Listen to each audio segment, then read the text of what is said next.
മാതൃഭൂമി മുൻ chief general manager company affairs and law MV Gopalakrishnan Kozhikode അന്തരിച്ചു. 93 വയസ്സായിരുന്നു. 66 വർഷത്തെ സേവനത്തിന് ശേഷം 2014 അദ്ദേഹം വിരമിച്ചത്. സംസ്കാരം വൈകിട്ട് 6 കോഴിക്കോട് പുതിയ പാലം ശ്മശാനത്തിൽ നടക്കും.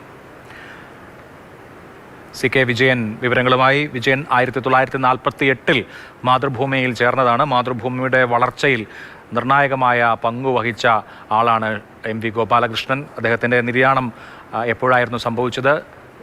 സംസ്കാരം സംബന്ധിച്ച വിവരങ്ങൾ എന്തെല്ലാമാണ്? അഭിലാഷ്, ഒരു ജീവനക്കാരൻ എങ്ങനെ ഒരു സ്ഥാപനത്തിൻ്റെ ആത്മാവും ശരീരവും മനസ്സുമൊക്കെയായി പ്രവർത്തിക്കുന്നു എന്നതിന് ഇതിൽ കൂടുതൽ ഒരു ഉദാഹരണമില്ല. ആ ഉദാഹരണമാണ് MV ഗോപാലകൃഷ്ണൻ എന്ന് പറയുന്ന അല്പസമയം മുൻപ് നമ്മെ വിട്ടുപിരിഞ്ഞ അദ്ദേഹത്തിൻ്റെ ജീവിതം മുഴുവൻ നോക്കിക്കഴിഞ്ഞാൽ മാതൃഭൂമിയുമായി ഏറ്റവും കൂടുതൽ ചേർത്ത് വെച്ചിരിക്കുന്നു എന്ന് നമുക്ക് കാണാൻ വേണ്ടി കഴിയും.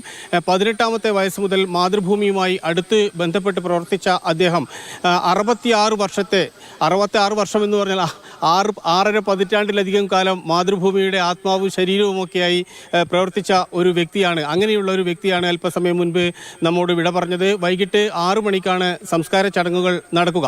മാതൃഭൂമിയെ സംബന്ധിച്ചിടത്തോളം എന്നും അതിൻ്റെ അവിഭാജ്യ ഘടകമായി അദ്ദേഹം നിന്നു. മാതൃഭൂമിയുടെ നവീകരണത്തിൽ, അതിൻ്റെ രാഷ്ട്രീയ നയരൂപീകരണത്തിൽ, അതിൻ്റെ കമ്പനി വൽക്കരണത്തിൽ, അതിൻ്റെ അക്കൗണ്ടുകൾ സൂക്ഷിക്കുന്നതിൽ, അതിൻ്റെ മറ്റ് കാര്യങ്ങളിലെല്ലാം തന്നെ, സർക്കുലേഷൻ കാര്യങ്ങളിൽ അദ്ദേഹത്തിൻ്റെ ആദ്യത്തെ ആ അഭിമുഖത്തിൽ തന്നെ അദ്ദേഹം പറയുന്നുണ്ട്, ഞാൻ വരുമ്പോൾ 3 ഡിപ്പാർട്ട്മെൻറ്റ് മാത്രമേ ഉണ്ടായിരുന്നുള്ളൂ, അക്കൗണ്ടും സർക്കുലേഷനും പരസ്യവുമൊക്കെ. അപ്പോൾ അത് കഴിഞ്ഞ് ഇപ്പോൾ ഈ മാതൃഭൂമി ഇങ്ങനെ വളർന്ന് പന്തലിച്ച് നിൽക്കുന്നതിൽ ഈ ഗോപാലകൃഷ്ണൻ എന്ന് പറയുന്ന അദ്ദേഹം നൽകിയ സംഭാവന എത്ര എടുത്തു പറഞ്ഞാലും മതിയാകില്ല.